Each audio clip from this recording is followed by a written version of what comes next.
This week, on September 9th, the House Oversight Subcommittee hearing on restoring public trust through UAP transparency and whistleblower protection was held, which represents a critical Republican-led pushback against decades of federal government secrecy by both parties on unidentified aerial phenomenon, or UFOs.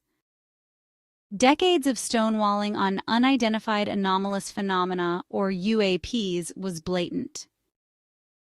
Lawmakers like Representatives Tim Burchett from Tennessee, Eric Burleson from Missouri, Anna Paulina Luna from Florida, Scott Perry from Pennsylvania, and Nancy Mace from South Carolina questioned witnesses on the national security risks posed by these incursions and the deep state's outsourcing of secrets to unaccountable contractors, like Lockheed Martin, to evade freedom of information requests and requests for declassification.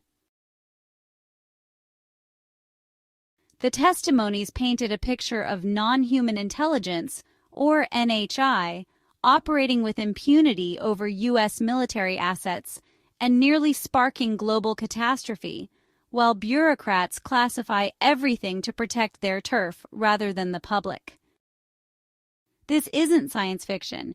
It's a bipartisan scandal of government overreach eroding trust, with Republicans demanding accountability before adversaries like China exploit the advanced technologies.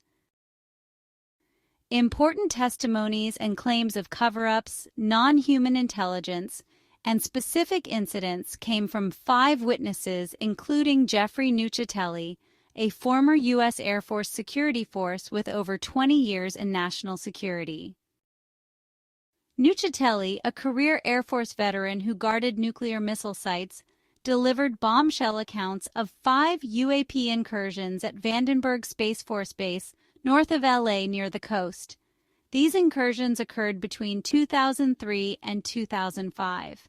He described a massive red square hovering silently over launch pads, and it was witnessed by dozens, including 500 military police.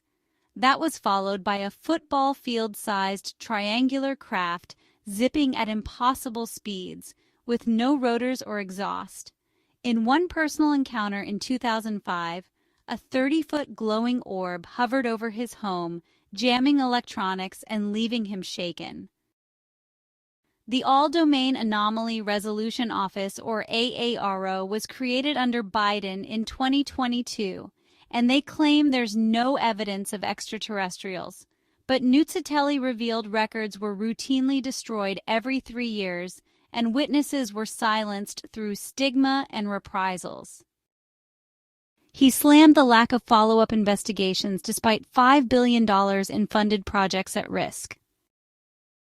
He urged legislators to do independent probes and protect whistleblowers.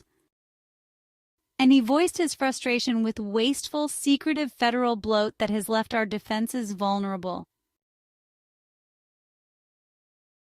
Next, Chief Alexandra Wiggins was a U.S. Navy Senior Chief Petty Officer with 23 years of service and was a radar ops specialist.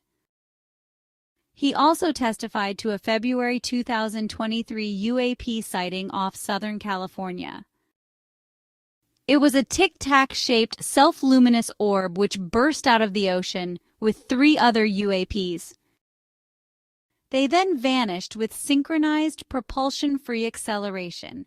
They were captured on multi-sensor arrays but was never debriefed. He stressed recurring UAPs in operational zones and demanded stigma-free reporting and data preservation to prevent aviation and maritime disasters. This is seen by many as a damning indictment of Pentagon incompetence. No reprisal protections mean that sailors are self-censored, and the government outsources the truth to contractors who evade oversight. While China reverse engineers and duplicates the technology and we ignore it. I'm beginning to believe that the reason that we outsource so much is to avoid having to be audited. Wiggins stressed the need for standardized training and declassifications which prioritize and empower the rank-and-file sailors over the elite gatekeepers. Next came George Knapp, a Peabody winner who's been filing Freedom of Information Act requests for classified documents since the 1980s, and he recently dropped a dossier of new evidence.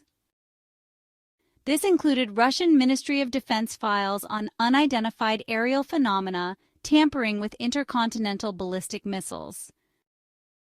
He recounted a 1982 Soviet incident where UFOs actually activated nuclear weapons over Bielorussia Soviet ICBM base in Ukraine, putting the world just seconds from World War III. Because of this, a U.S.-Russia pact now exists to flag these events as non-hostile. Knapp also alleged that the United States has been involved in crash retrievals like Bob Lazar's 1989 S-4 claims, and that the Advanced Aerospace Weapons System Applications Program has withheld 95% of its findings on non-human craft materials from Lockheed.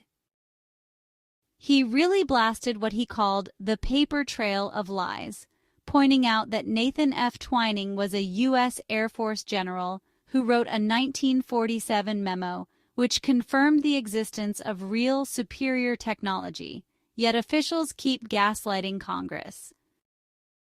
This is classic deep state tactics using private firms and hoarding non-human intelligence technology for profit. They evade public requests, while Russia and China race ahead. Knapp also said that we should force disclosures through congressional acts like Tim Burchett's Whistleblower Protection Act, H.R. 5060. Then there was Dylan Borland, a whistleblower who faced reprisals after filing Inspector General complaints and describing seeing a silent 100-foot triangular craft at Virginia's Langley Air Force Base in 2012. This thing had a fluid skin, made no noise at all, and jammed his phone before rocketing skyward. He exposed legacy crash retrieval programs and actually faced career sabotage just for speaking out. This heroic resistance to federal thuggery distinguishes him from many who remain silent. Borland's story really shows how the intelligence community crushes any sort of dissent to protect non-human intelligence secrets, which could end up handing our enemies some game-changing technology. His support for safe, penalty-free reporting strongly backs the need for changes in government oversight.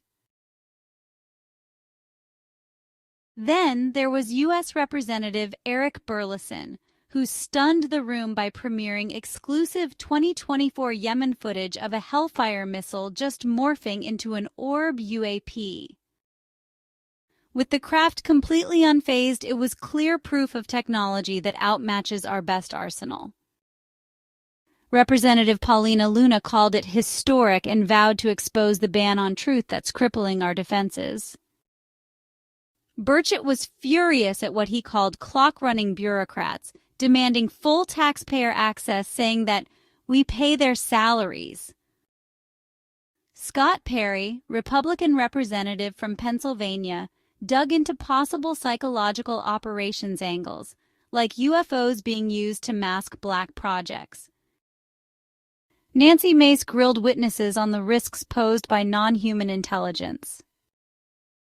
The hearing was portrayed as a firewall against Biden's secrecy, arguing that AARO's no alien stance is hiding existential threats. I mean, we're talking about UAPs over nukes, oceans, and skies, which is fueling a tech arms race that we just can't afford to lose. In the totality, these testimonies really do confirm what conspiracy theorists have been saying for years, that non-human intelligence is real. It's here, and the government is hiding it at our peril.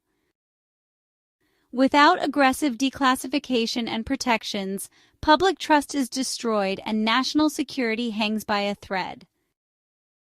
It's time for Congress to fess up, open the closet to UAP experiences, and let's get on with this show.